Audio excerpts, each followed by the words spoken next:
So we will start, and then people will join us. I see there are people already watching on YouTube. And again, good morning, good afternoon, good evening, depending where you are. And today we have a very special Networking Friday directly from Tromsø. Both Dr. Abu-Alam is here at the Tromsø. Of course, he's from the university, the Arctic University of Norway, and I'm also here in the hotel, not together. So it's a huge pleasure. I met Dr. Abu-Alam in a meeting a while ago last year, and we discussed several opportunities of collaboration. And the very first one will be this Networking Friday, where he'll be presenting CloudEARTHi. It's a project that has this tagline is building innovation capacity for the use of big data and environmental sciences, sustainability, circular economy, and diversity in society. So I'm sure we will have a very nice presentation in a topic that more and more is of my personal and professional interest, that is the Arctic. So we will pass the floor to Dr. Tamer Abu-Alam, and please introduce yourself and start your presentation. So. Thanks a lot, Jose, for this nice introduction, and thanks for you and Katrina for handling this workshop or this seminar. I am Tamer Abu-Alam. I am assistant professor here at the UIT, the Arctic University of Norway. I am working with sustainability issue, and as Jose highlights that I am living here in Tromsø, so I feel we can see from day to day the change in the climate, the impact that we as a human doing on the climate. And this is actually brought to my attention that we need to do action to solve this problem. So maybe I can share my screen and then. Yes, please do. Yes. Good. You see my full screen now, right? Yes, we do. Thank you. Super. So my presentation actually was titled CloudEARTHi, Building Innovation Capacity for the Use of Big Data in Environmental Science, Sustainability, Circular Economy, and Diversity in Society.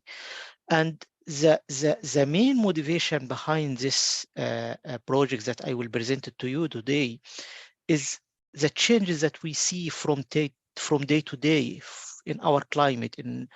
We need to move more towards sustainable solution. We need to reduce CO2 that we are producing. We need to find a better way to include underrepresentative group, because as you know, the European Green Deal, one of the core function in the European Green Deal is to not leave anyone behind. So in order to move forward, in order to have our environment, our society more sustainable, we need to include everyone in this movement. So today in the CloudEARTHi, I would like to start with a question that I all the time ask it to myself, ask it to colleagues around me. I try to find an answer. What is the main difference between developed and developing country? And personally, I think that the main difference is the walls between or around the universities. These walls that you see here in the screen is not just walls around universities, it's walls around the minds of academics, walls around the system itself. Here in developed country, for example, you can find sometimes sort of collaboration between business sector and academia, between different institutes in academia, between government or NGO and academia. In developing country, most probably you will not find such collaboration. This is, of course, for political reason, for security and other reason. But I see personally that this is a big challenge. We need to find a better way of communication between academia, where the knowledge is produced, and the other stakeholder. But this doesn't mean that a developed country is doing good. If you look at Europe, at America, Australia, other developed country, you will find that they challenge, they try to fight against climate, but so far they didn't find a way. They have a lot of a challenge related to sustainable development. They have major challenge to move toward net zero transition. Biodiversity, developed nation contribute really to the biodiversity loss.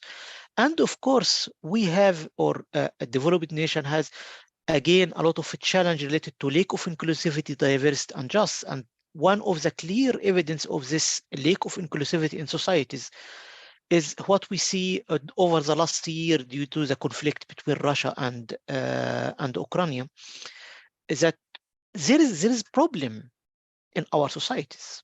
So even for developed countries, that we think that the collaboration between this academic institutes and non-academic institutes is good or somehow good, there is still some walls around the academic institutes. So the best way is to break these walls, open collaboration channel, try to speak with different stakeholders, try to come with solutions that can fit most of the stakeholders. And again, I would like to thank Jose for the invitation for this seminar today, because I can see this is the core idea is to open discussion. It's called networking seminar on Friday, networking Friday. It's aimed to communicate, to find people, to have a question, to have a different view in order to reach to our solution, to find solution to the challenge that we have. Personally, I believe that in order to solve the challenge that we have, the 5 or 6 challenges that I presented, the sustainability, the net zero, the lack of diversity, is to unlock the potential of the higher education institute and to turn university into engine of a change. Because at university, you can see at university, we are almost at the same distance with different stakeholders. We don't have political agenda, for example. We can help all the parties. We can help all the stakeholders, all the business sectors. And this is how the role of the academic institutes are very important, because it's a unique and it's at the same distance from all the different stakeholders. And again, the best way to do that is to exchange knowledge, best practice, build a new challenge of collaboration between the different stakeholders. Today, I would like to present 3 projects. It's called CloudEARTHi, Inspiring the Mind, and Seed Plus, and all of them together underneath a bigger umbrella called the CloudEARTHi Initiative, which actually is under this initiative we have 4 or 5 projects, but today I will try to focus on this 3 projects, just to show you how we try to do this communication, how we try to engage different stakeholders in order to build a better society. This is just to show you the distribution of the CloudEARTHi consortium. We are in 13 countries, 20 institutes, and you can see from the map here, we are distributed from north to south, east to west, covering the full Europe, different ecosystem. But I would like to highlight here that it's not universities. You can see here we have universities, which is a text in red or in brown, but also we have equally, we have almost the same amount of business sectors, companies, people who are really come from business sector and would like to make a change. So we are unique consortium, and also we have NGO and we have government sectors with us, try to help to make this change. The core idea or the core challenge that we try in CloudEARTHi to solve or to find solution is to fight against climate, to try to find a way to develop sustainable development for our society, try to move a bit toward net zero transition, try to restore the biodiversity and secure the biodiversity. And of course, we need to find a way to include everyone into one homogeneous society. This is our vision, and I can tell you that the 20 institutes, that the 13 that come from 13 countries, they are sharing the same vision. They are sharing the same ambition and the same motivation to do this. Our vision is simple, that CloudEARTHi, this 20 institute, come together because they believe that we are driving force to enable a change in our society. And in order to do this change, we need to analyze big set of data. So we are using big data in order to solve a challenge related to environment, sustainability, circular economy, net zero, inclusion, and diversity in society. The second important point in our project is that we see CloudEARTHi as a starting point of long-term collaboration between our institute. And this is one of the points that I would like to highlight here. It's not one project for 1 year or 2 years. No, it's a dream. We would like to keep it live for as possible as we can. We would like to collaborate with other stakeholders. And again, it's a pleasure to be here with you, because I feel that after this discussion, after today, most probably I will get in contact with many of you in order to find a better way for collaboration, a better way to extend this project to other countries, to other nations, in order to strengthen our ecosystem. Now I will try to present to you our innovation vision plan. And after that, I will present you the tools that we are using in order to implement this plan. Our plan actually includes 6 actions, and this 6 actions categorized in 4 domains. First domain is to fostering institutional engagement and the change. One of the main core idea is to change the academic sector itself, to make the academic sector as engine of change. We need university to lead the society, because university has the knowledge.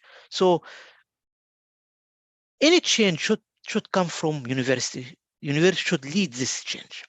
And we do that through 2 actions. We try to enhance the scale and the scope of the student and staff engagement and activity. So we try to knock the door, speak with the academic people, invite them to seminars, workshop, try to increase their awareness that, hello people, we need you as academic person who teach medicine or who teach business or who teach physics. We need you to increase the awareness of your students about our problem, the society problem, the environmental problem. But also we try to develop infrastructure to them in order to enable them to make change. Second domain is to strengthen the partnership between the knowledge triangular, between the business, academia, and non-profit organization. And CloudEARTHi is a good example of that, as I showed to you that our consortium almost 50-50, 50 academia and 50% business. But we try to work more. We go to the business people and try to make them aware, okay, please people, be aware of our problem. We need you to come to the academic sector. We need you to come to university to present your problem in order to find solution together. We contribute to developing innovation and business, as I will show later, that we try to like pave a way for the academic and for the students to create their business, to create their startup, to create their company.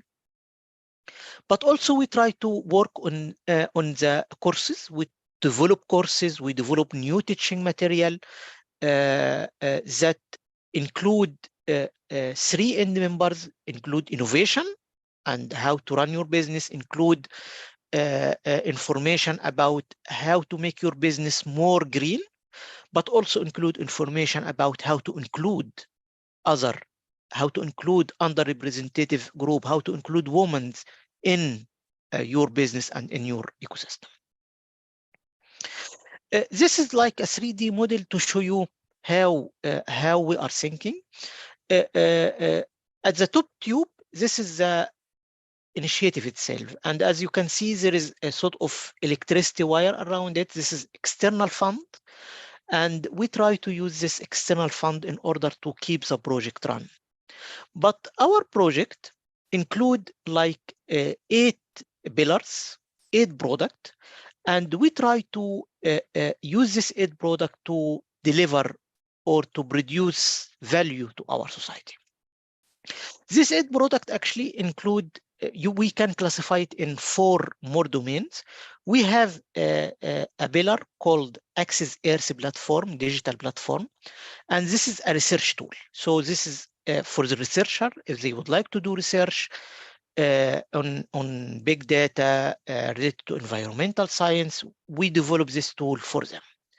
But we have like 2 pillars for students, for education. We have 2 pillars for turning these ideas into business. And we have almost 3 pillars for communication and to outreach our result to the society. I will go with you through some of these pillars, and I will show you how we are doing things. And first, I will start the CloudEARTHi MOOCs, which is the education part of the project. We run in this CloudEARTHi MOOCs 2 types of programs. We have a program called Inspiring the Mind. This is oriented for students, just for students. And we have another program called for Teach for Our Future. This is for academic, for people who are non-academic working for universities, in administration at universities. And both programs increase or aim to increase the awareness of students and academic about the challenge, give them more information, give them success stories. And so far, we have 16 courses underneath these 2 programs. Over the last 1 year, we succeeded to train and to give or to attract students to these courses, more than 900 students. We trained or we helped or we come in a discussion with academic for more than 200 academic and non-academic.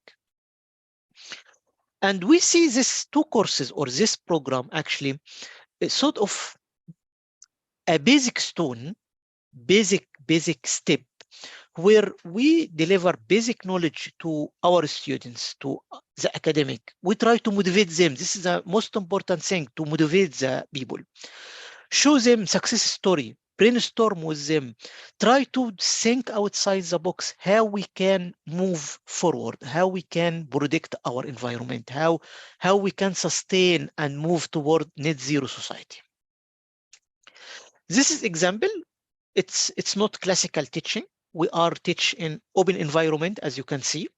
This is from our basic course, and in our basic course, it's a very nice story. We ask students from day 1 to come with an idea.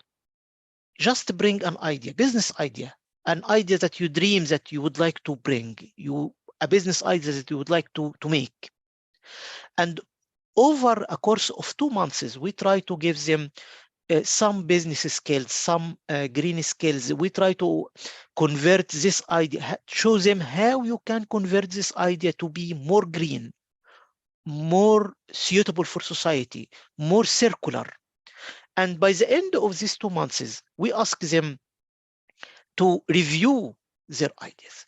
And we succeeded over the course of the last year that one of our students succeeded to establish his company.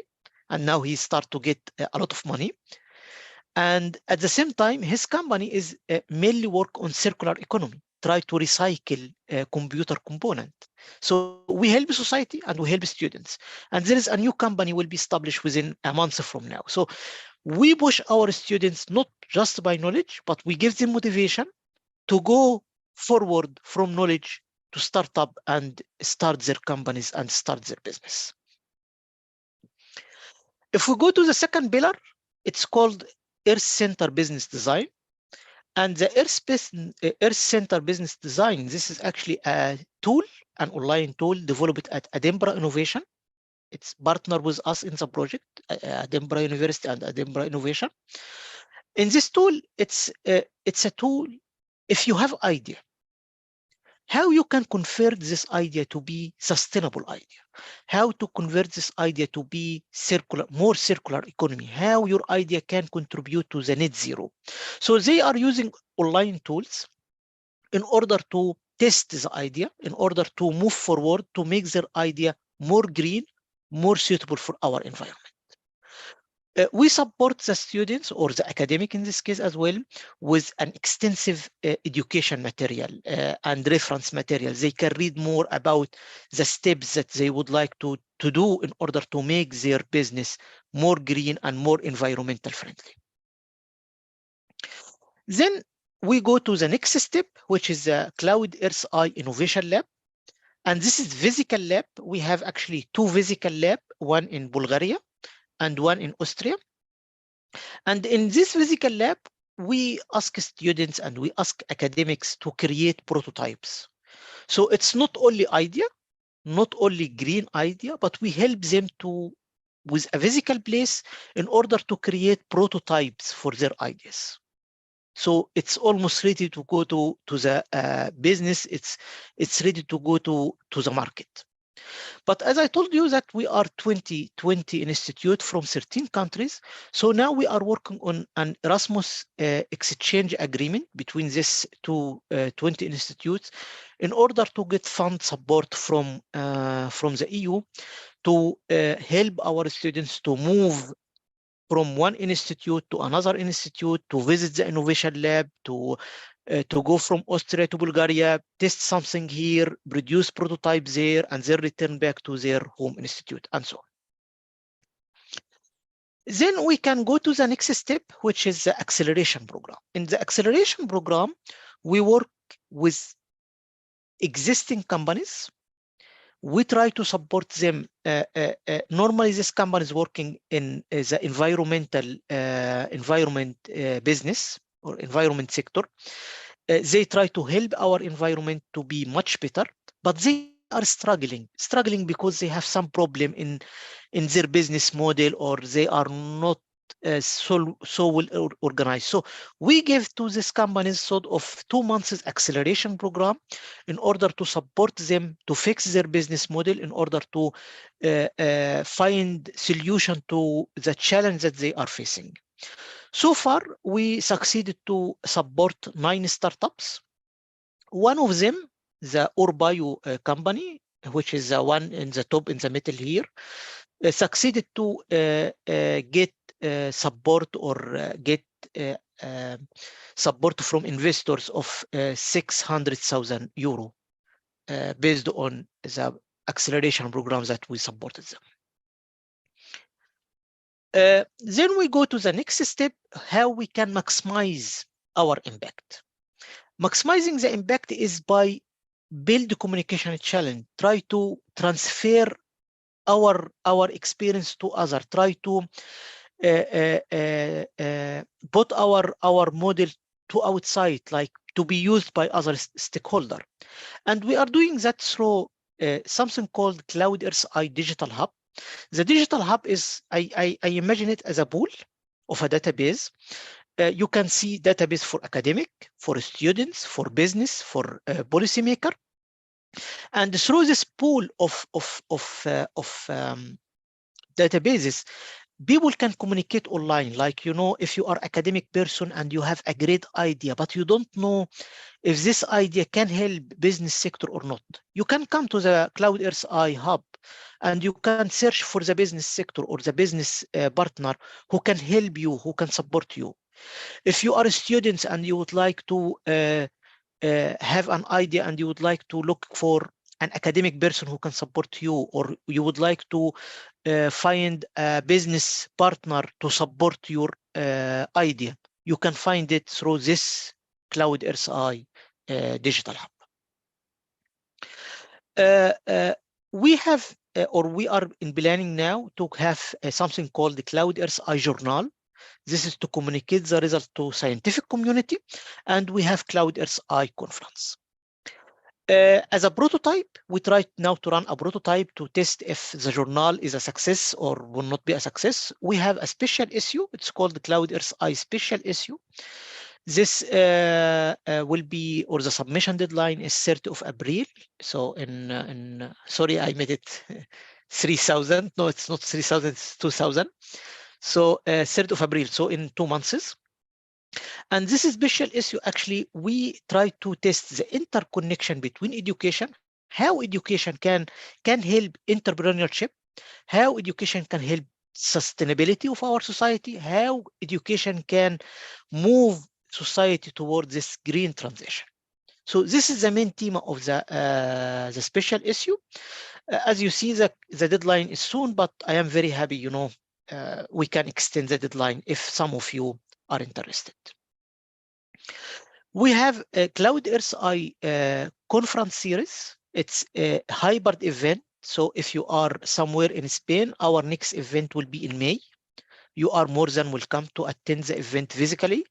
If you have some difficulty to travel, it's hybrid, so you can still join the event online. This event is a unique event because, it's not academic event. We have academic session. We have professors who come to present abstracts, who present ideas, but also we have a very special session for students. So if any of you are students who has idea and you would like to present your idea, you can present it here in the CloudEARTHi. So it's a place where students, academic can meet, but we bring business sector and we bring policymaker to the conference. So we try to make a platform where everyone from the different ecosystems, the different stakeholders can come together, can discuss, can explore ideas. We try to invite investors in order to look over the shoulder of students. Maybe one of our students have a great idea and he's just looking for a business man who can invest in his idea. So this is a good place to come and good place to present your ideas there and to open discussion and communication channel between the different stakeholders. And this is a free event, so there is no fees for it. So if you can now, we start to go step by step what we are doing. First, we try to give like a basic knowledge, courses, motivation, success story. Some of our students have great ideas, so we would try to give them a help to move this idea more forward to be more sustainable business idea through this Earth Center business design. We provide them with innovation hubs, physical hubs to convert the idea just from idea to prototype, to something can go to the market. We work with existing business in order to accelerate them, in order to fix their business model to be more sustainable, more circular. And also we have tools to disseminate the result, tools to communicate our result to different stakeholders and try to communicate between or open this communication channel between the different stakeholders. But very nice if you can see there is a gap here between the innovation hub and the acceleration program. This gap simply because, as you know, many of our students, as according to the study, more than 40% of our students, they have ideas. They would like to go to the market. They would like to build their business just within 5 years in their graduation. But only 5% of them succeed to do so. So we lose 35%. And out of this 5%, maybe only 2% succeed to establish their company and run the company, and 3% fall down because some complication in their business model.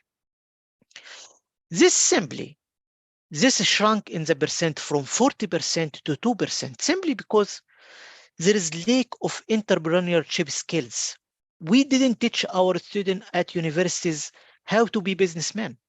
If you are teach at science faculty, you teach pure science. If you at biology department, you teach pure biology. but you didn't teach how to be a skill, how to be a businessman or businesswoman. There is lack of awareness of our students. They lack that there is a lot of programs that can support them, but they don't know. Our students don't know that this program is existing. And of course, there is difficulties to access the fund. They difficult to find investors to support you. And this gap, actually, we are working on this gap now. And we have a project called Seed Plus, funded by the EU, in order to study this gap and see how universities can support students, how university can accelerate, how university can work as incubator of ideas, bring ideas of students, support them, and push them to the market. So this Seed Plus try to fit this significant gap between the education and the need of the market, the need of the business sectors.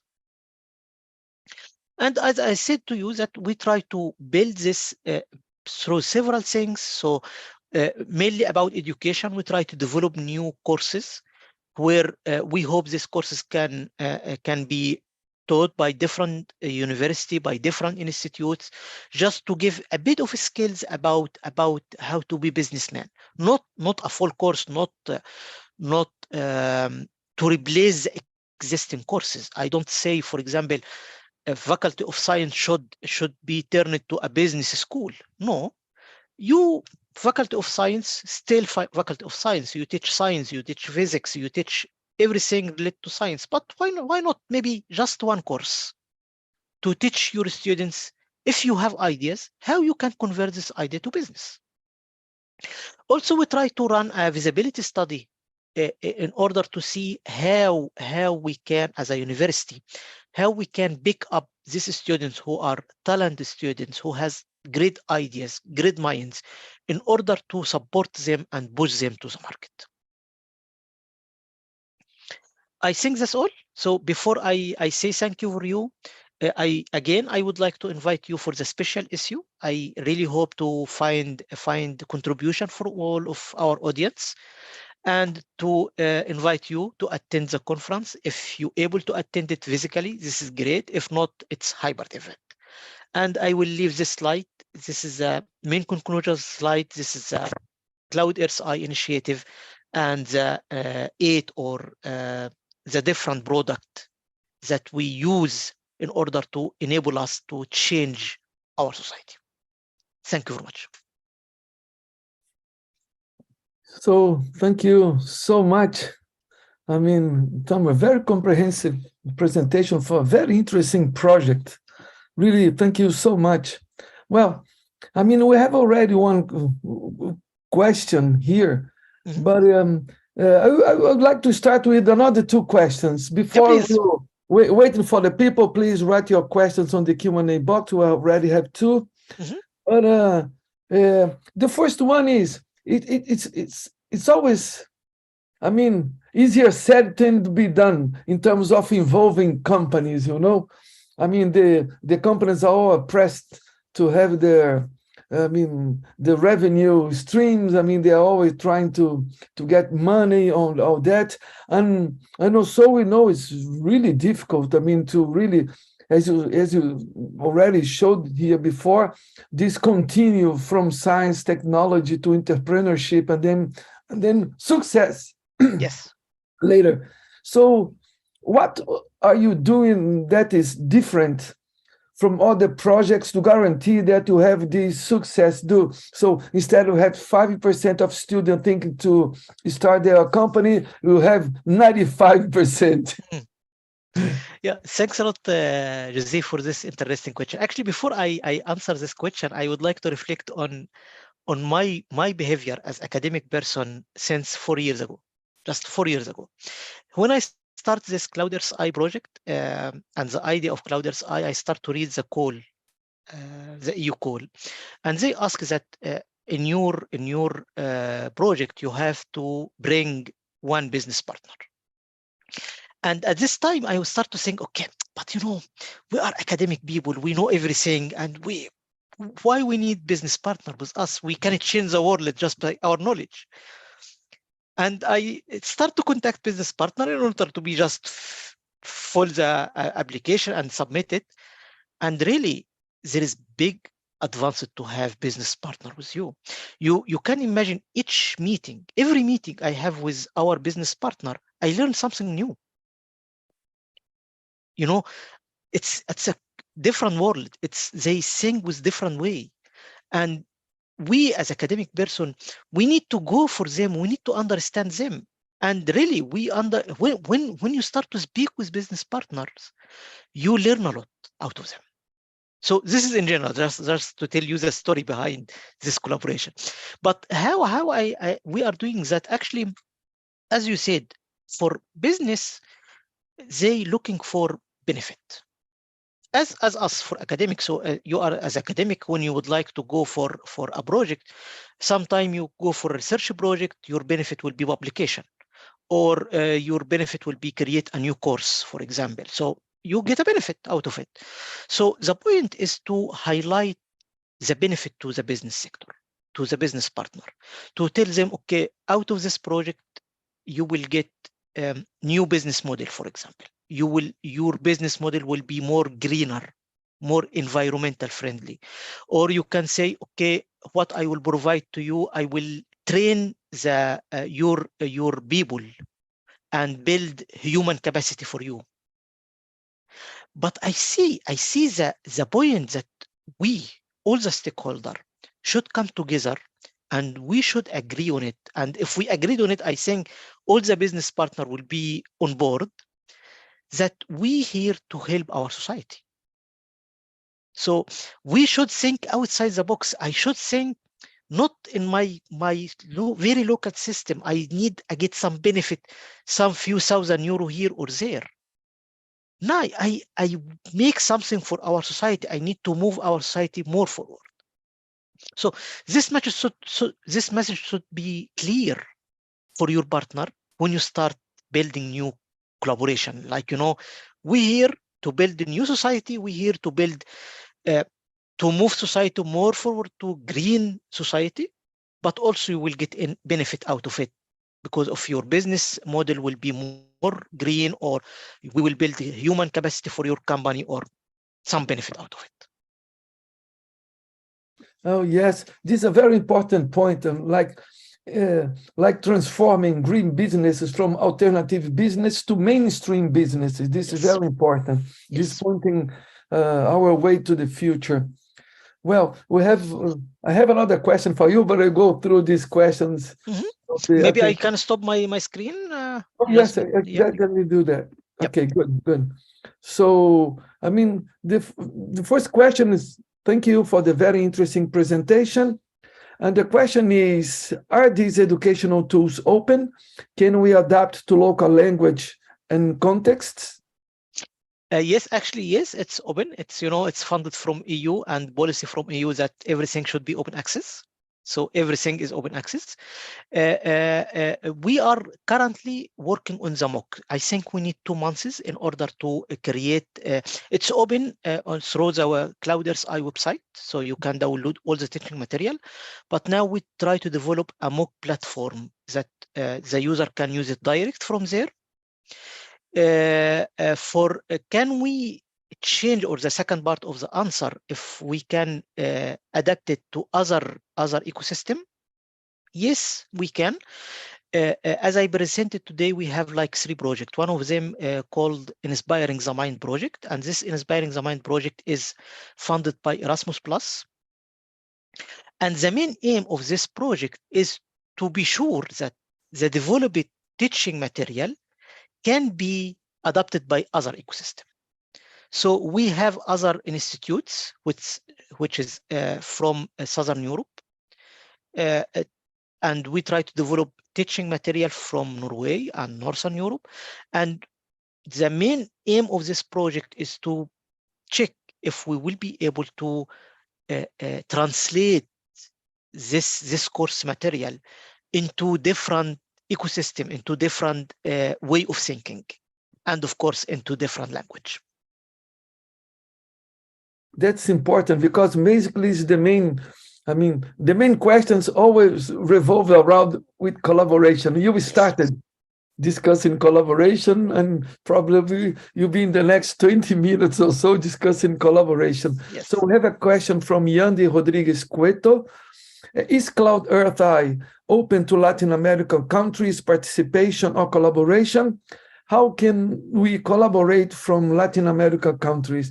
These are recurring questions, and it's a very concrete question. Yes.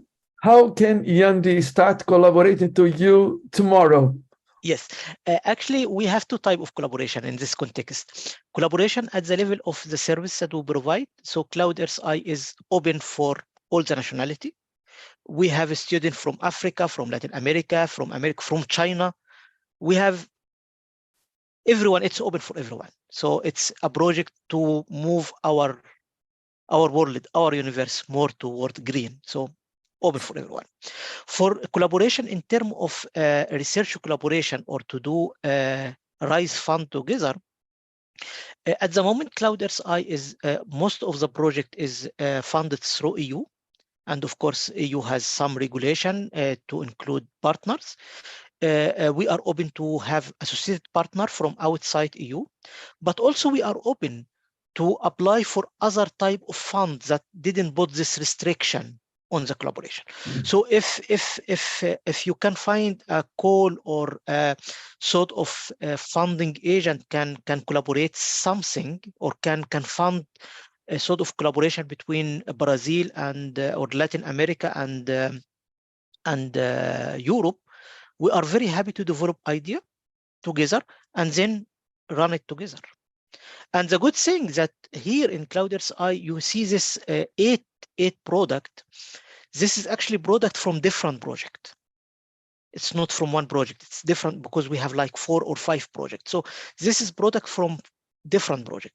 But the good thing that we work as one consortium.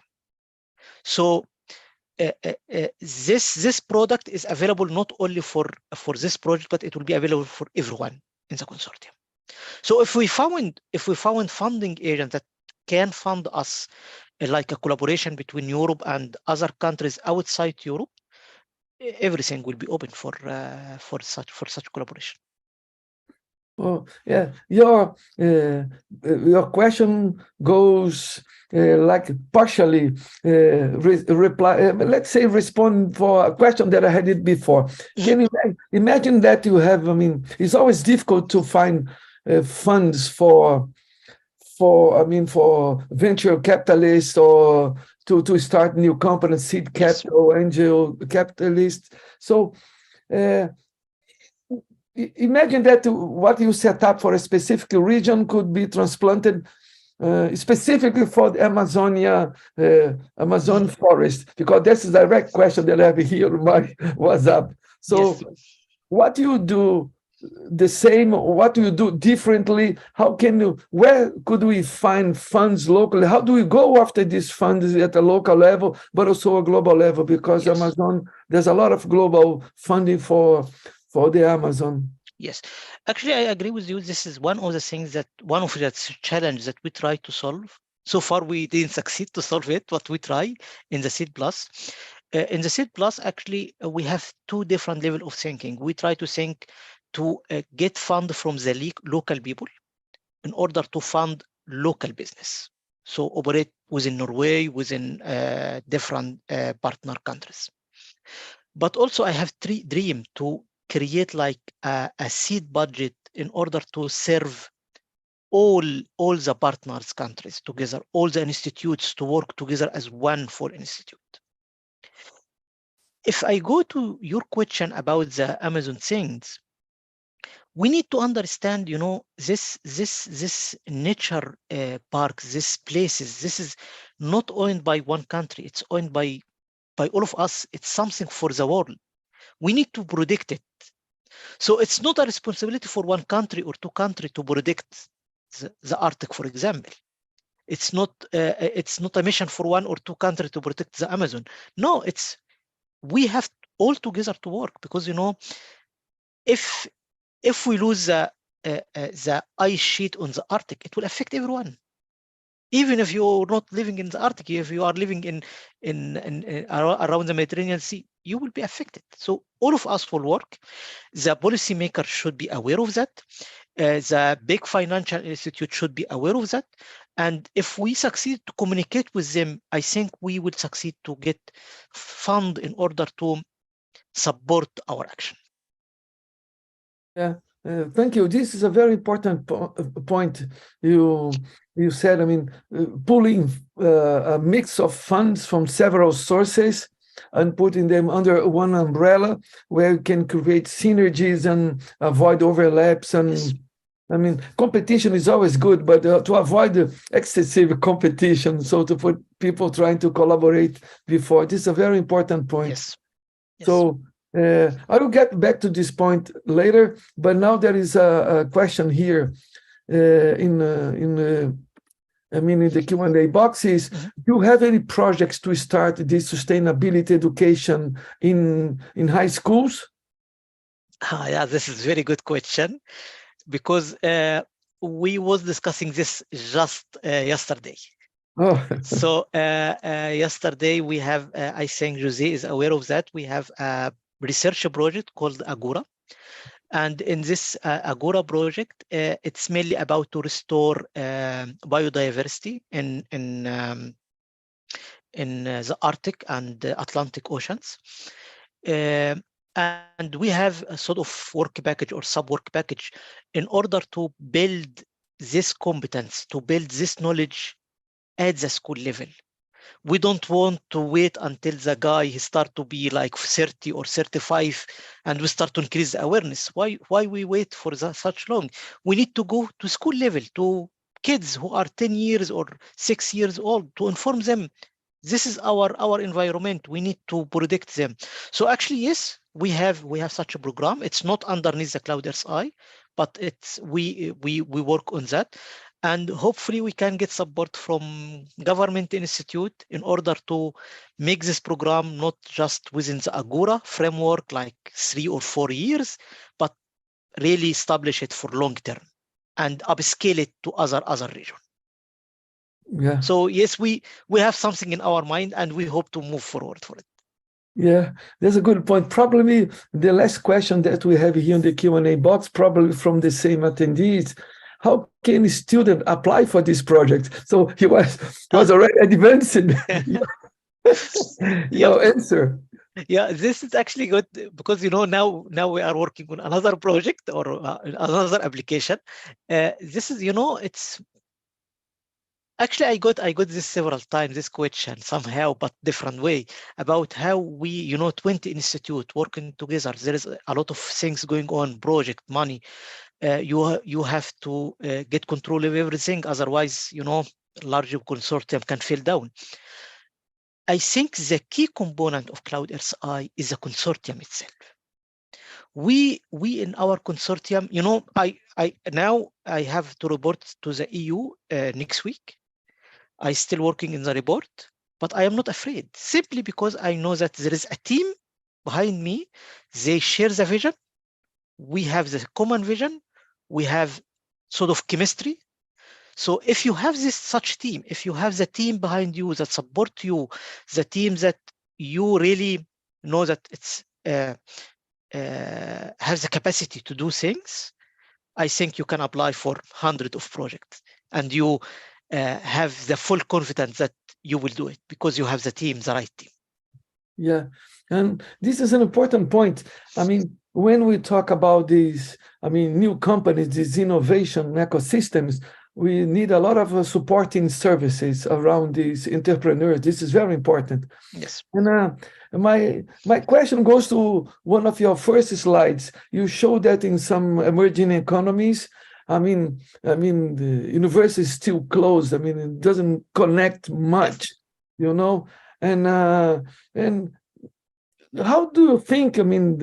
They could contribute to create this innovation ecosystem, since sometimes they lack seed funding, they lack proper infrastructures. For example, you could have a fantastic infrastructure for CloudEARTHi, but at the same time, what happened I could not access. I don't have broadband, or I've been in some places where we prepared a presentation and we didn't have electricity for the whole day. To run it, yeah. Yes. So it already happened more than once. So how can we put all these pieces together in a places where universities are still a little bit closer than they should be, and there is not this kind of a supporting ecosystem? I think this is a very hard question, but I am originally from Egypt, so I came from such system that very closed, and there is many reasons behind this closing. So some countries, some developing countries, they are closing simply because they don't have the financial support. They are poor countries. Some countries, they are rich, but they still close system simply because some security issue and policy issue. They didn't give the full freedom to the academic to speak. Because, if you are academic, you're thinking, you start to speak, this means danger for the government.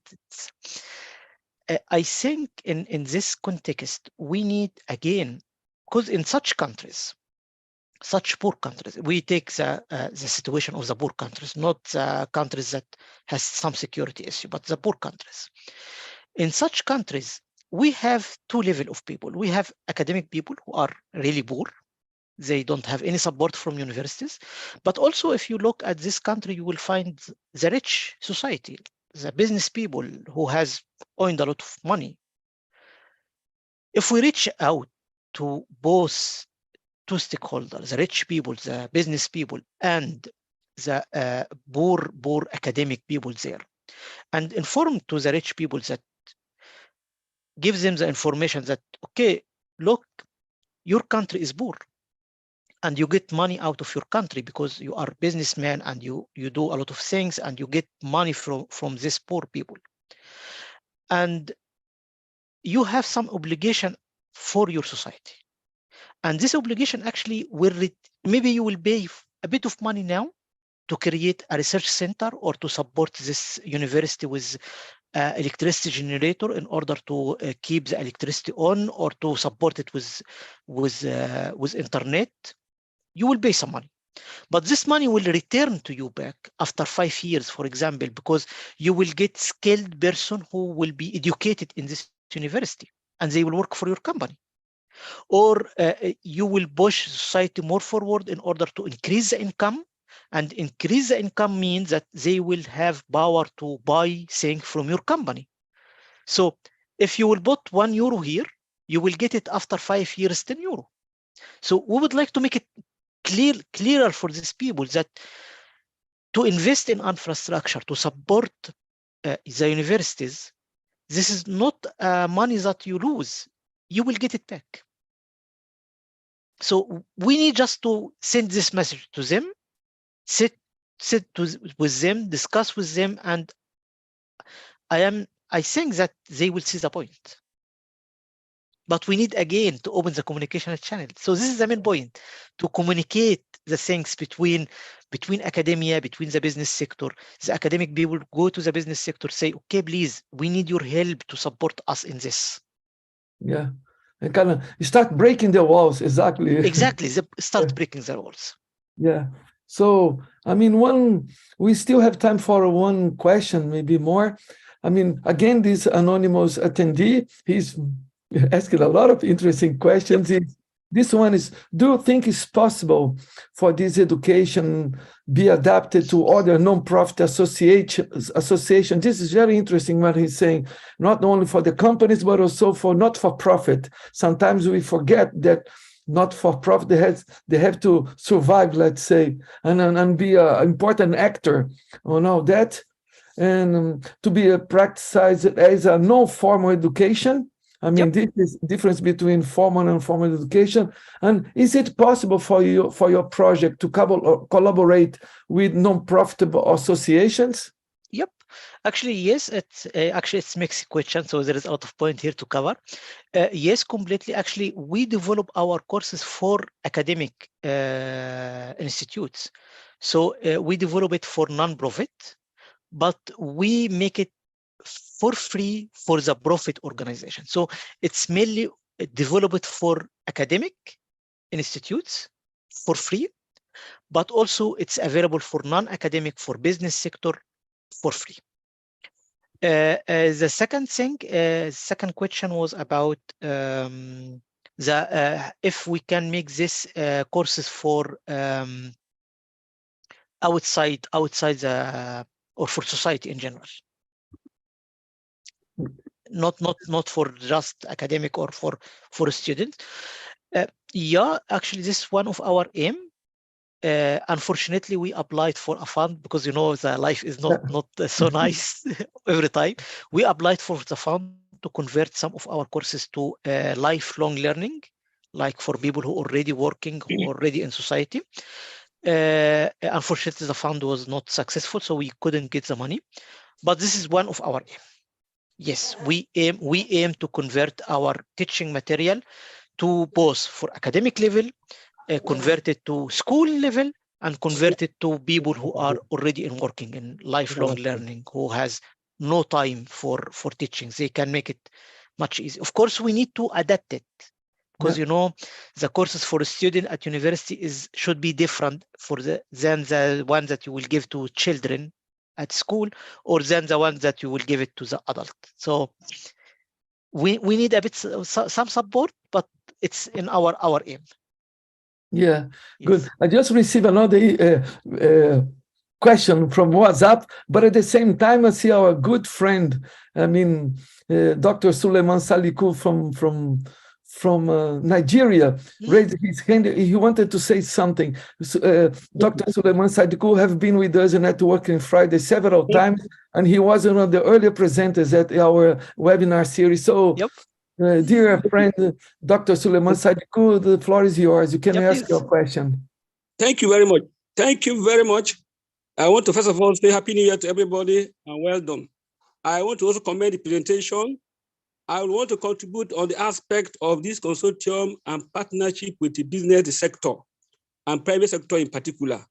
As individuals, it might be a bit difficult to partner with them because they want to have the confidence in the system. But in Nigeria, for example, what government has done is to have education tax for all companies and business operators, about 2.5% now. And they put that together since 1993 into what they call education tax fund.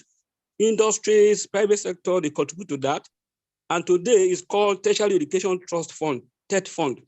And through that, they'll be able to put together enormous resources in terms of finance to fund education at the tertiary level and research in particular. In fact, there's what we call National Research Fund every year, which is competitive, and the contribution comes from private sector, the business sector, into that pool, and it's a lot of money. And there we can put resources together, because if you approach these individuals, business people, as individuals, they will really answer your call. But when you have a government policy, like what we put up in Nigeria, the Tertiary Education Trust Fund, government mandated every company to contribute 2.5% of their GDP to that trust fund.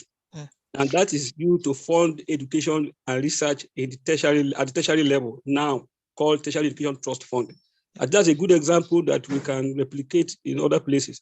Because as individuals, if you go to them, they will not answer you. They prefer to get their funding from outside.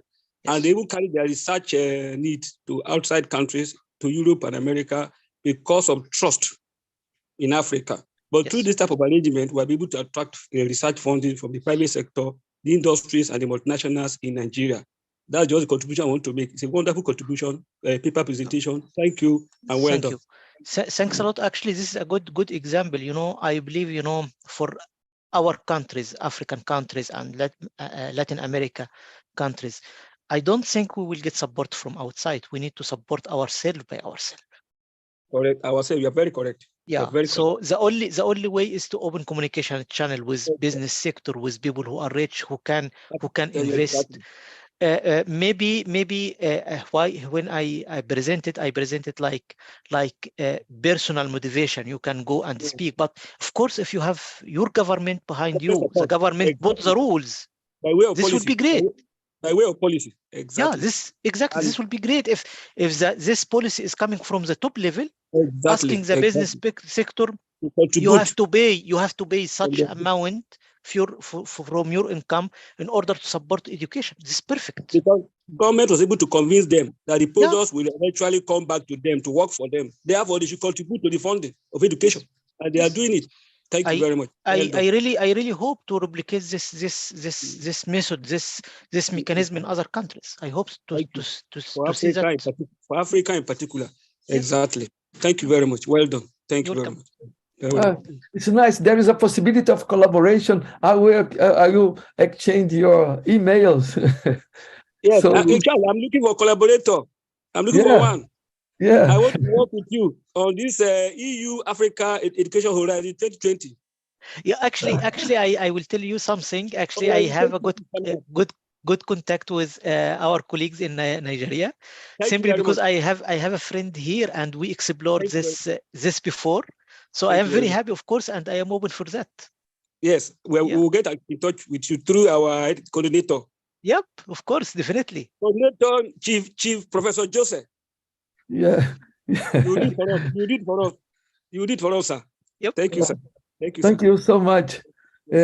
Thank you so much. Well, we still have time for our final questions. We passed the hour, but there's a very important question that I received here in my, let's say, my WhatsApp. It's how do you deal IPR within the CloudEARTHi? I mean, you have to develop these new businesses. There is a lot of, let's say, intellectual property involved. How do you deal? I mean, yes. Do you get something back, or I mean? No, so far, everything is for free.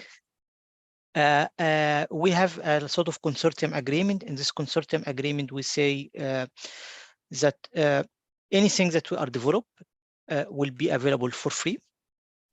If it will be used for business, like for economic purpose, or you will get money out of it, I don't think we will allow to use this for business, because it's developed from public money, from taxpayer, and it should be open for everyone for free. And since everything is for free, I don't think we have any issue with this IPR. So it's for free. No one will get money out of it. Yeah, good. So if the companies build on what you deliver, and they can, of course, the companies, they will have their own IPRs as their business model, but not the platform, not the MOOCs, nothing like that. Yeah. Yes. Oh, that is great. So it's open to everybody, and it's really cool. Yeah, so, because our aim is not to make money out of it. Also, we can do money out of it because we develop a lot of things. But our aim is to make it available in order to make a change to impact our society. Yeah, perfect. So with that, I mean, thank you so much for your presentation. A lot of questions. Thank you for the audience to send in the questions. Also for the audience in YouTube, send me a WhatsApp message. I still don't know how they can find my WhatsApp number. Always surprised. I got numbers that I don't know, but it's very, very useful. That please keep contacting me. And well, if you want, I mean, the presentation will be soon available, also the recording. And of course, you can contact Dr. Tamer and discuss then ways of collaboration. Thank you, Dr. Suleiman Sadiku, for your always interesting interventions. And I hope to see you again next Friday. So, I mean, I leave with you. Please say some words, and then we'll close the session. Thanks a lot, Jose, for this very interesting brainstorming, networking. And really, I hope that, my email is available. Anyone would like to ask questions, follow up, just send me an email. And thank you very much for the interest and for the invitation. Okay, thanks you so much. Okay, bye. And thank you, Katarina. I mean, Katarina is behind all that, supporting us out. Hello, Katarina. Thank you so much for helping us out. Thanks, Katarina. Okay, bye. Bye. Thank you, bye. Bye.